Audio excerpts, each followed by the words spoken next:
President Kibaki has asked all cabinet ministers who have been elected as governors to resign immediately in accordance with the law. Also set to resign are cabinet ministers who have been re-elected and those elected as senators and are awaiting the swearing in. The directive comes just days after Attorney General Githu Muigai dismissed calls to have ministers and assistant ministers vacate their offices, claiming that they can only leave office once the president-elect has been sworn in. Catherine Omwanto has details of this story.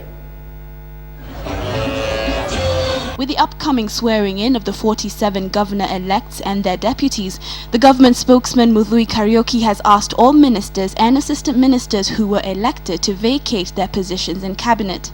Indeed, the names of all elected persons were contained in a special gazette notice dated 12th March 2013. In essence, this formalizes the appointment into the elective offices, save for the swearing-in.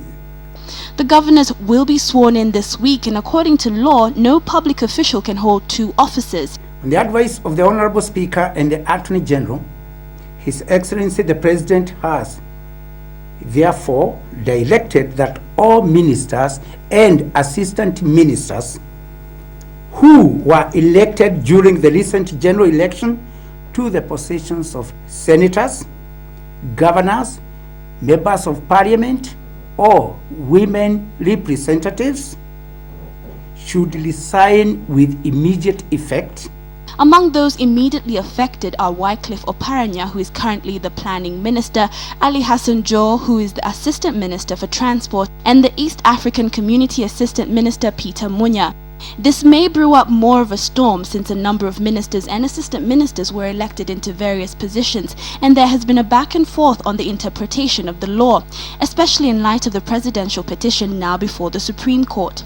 Attorney General Githu Muigai says according to the 6th schedule of the Constitution, the ministers should hold office until they are replaced by the president. In this case, since the president-elect has not been sworn in and therefore has no power to appoint cabinet secretaries, there is a fear that forcing the cabinet ministers to quit could cause a vacuum if indeed the Supreme Court rules in favor of an election rerun.